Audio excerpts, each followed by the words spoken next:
before. Oh, I asked you, but didn't record. Like about your childhood here. Do you want to tell me What? about your childhood?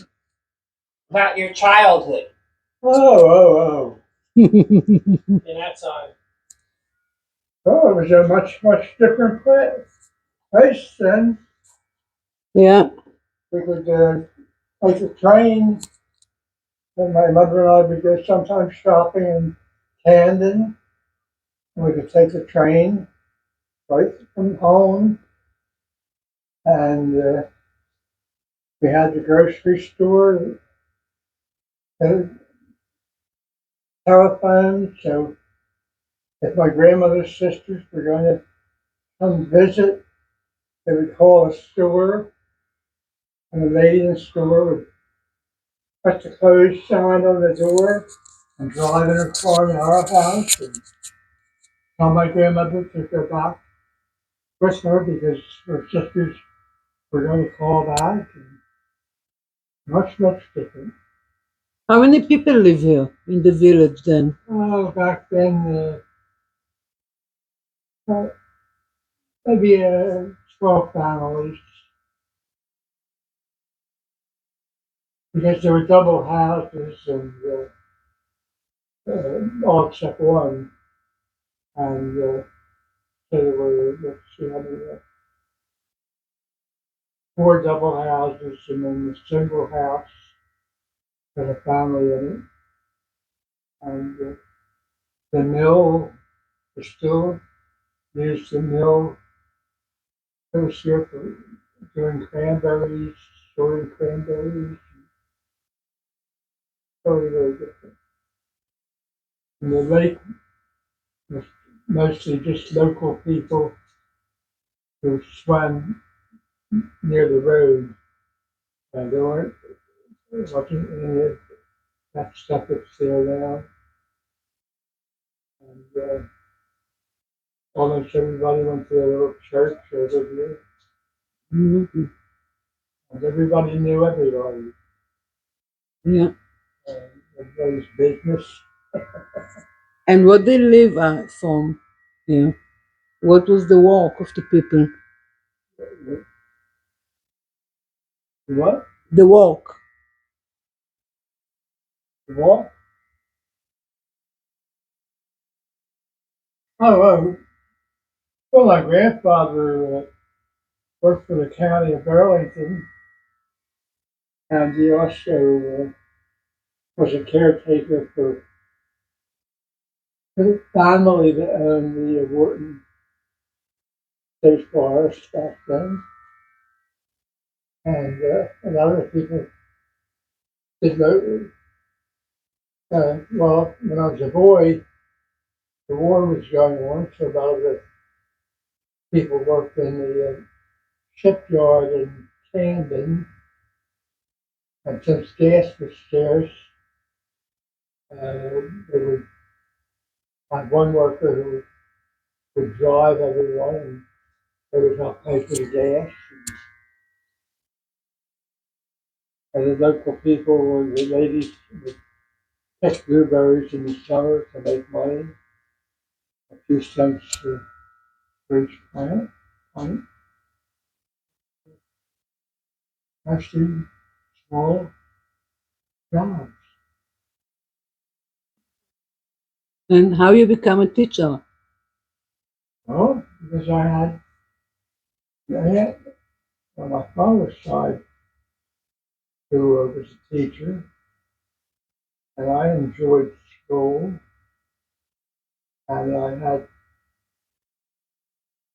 two. I'm going to be able to serve people in some way, and one would have been to become an Orthodox priest, and the other was to work with students. So I chose teaching to be able to work with children. Okay. And I often tell people I was never married, but I had hundreds of children. Well, tell them who your one teacher was.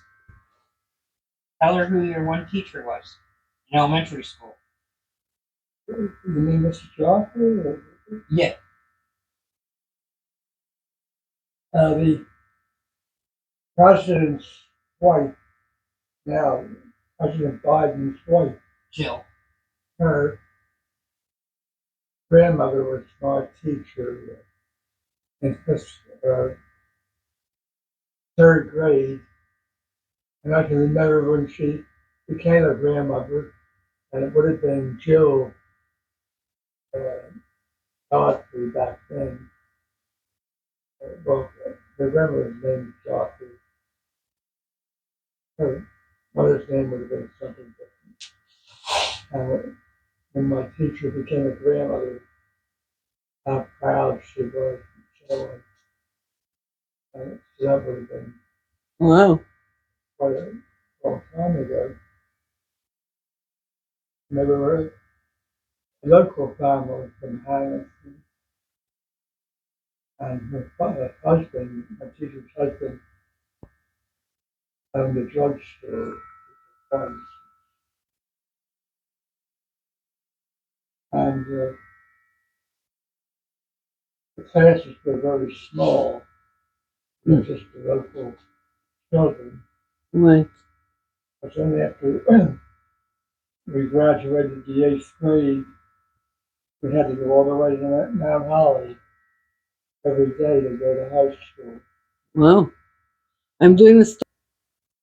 How does it feel that this place is now so different and you are the only resident of the village? Huh? It's, I have to live mostly on my memories of when it was a village, because right now we have no neighbors, so to speak, and a few families that live nearby keep to themselves. They're not very sociable. Well, because they work and have And all the houses was erased. There are no more houses in the village. well, I'm saying this. Yeah, there are 3 houses. Really? But when you cross the highway, that's considered part of the village. Oh. And then in the summertime, with the swimming, hundreds of people. Yeah, but they are not residents. But no one else living here. And so it's sort of, except for Stephen and a few others, very few people come to visit. And my relatives are mostly all gone or have moved far away. So it's just here, Paul and me. And So how many generations you live in this area? how many? Generations. Well, I would have been the 4th generation, I imagine, because my grandfather's family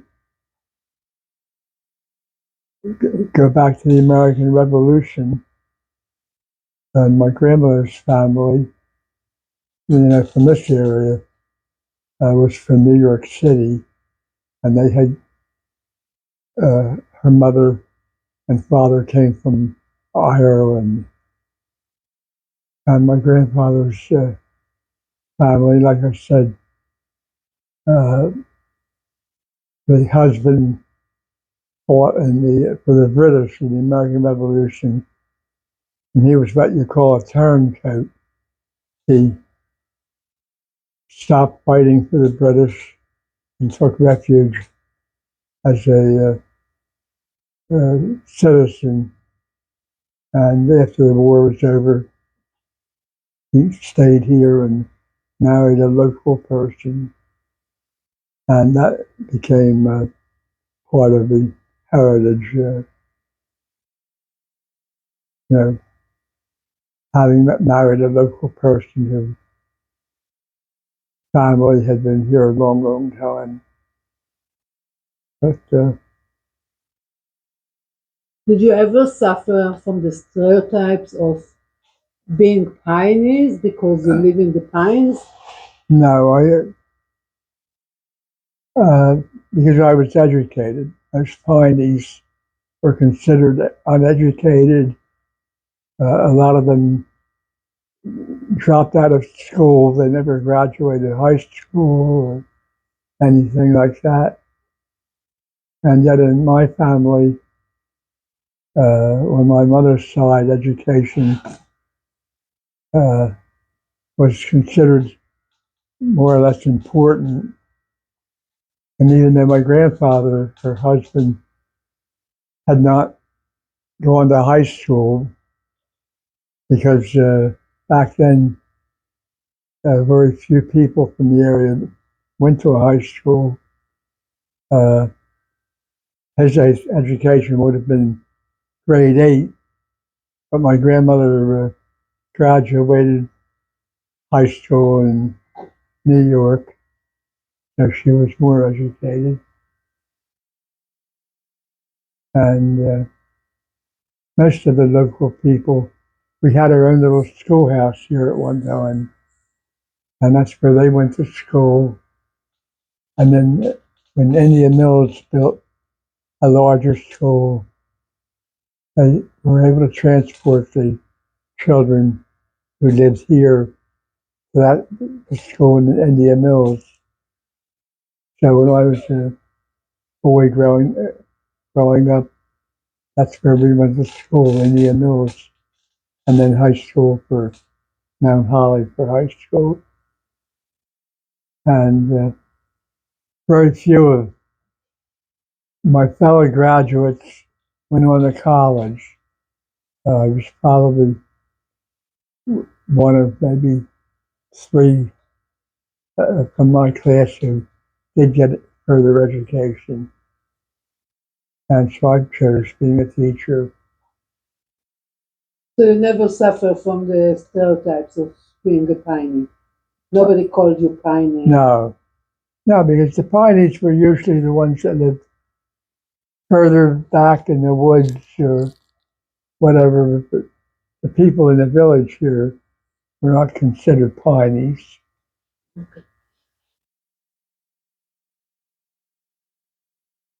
What is the most special thing for you about the pines? Well, I like living close to nature. And then even on my father's side, uh, they lived in a little Hainesport, which was a small town at the time. And they also enjoyed hunting and living near the woods. And my one uncle eventually went on to buy the land, which is now the state forest. What do they call that? Rancoca State Park. On the Hainesport side. And that was his private property, and he enjoyed hunting and so on.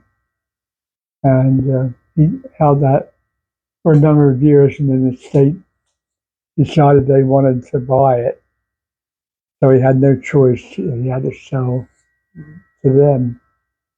And he even lived in a log cabin, which they built themselves, and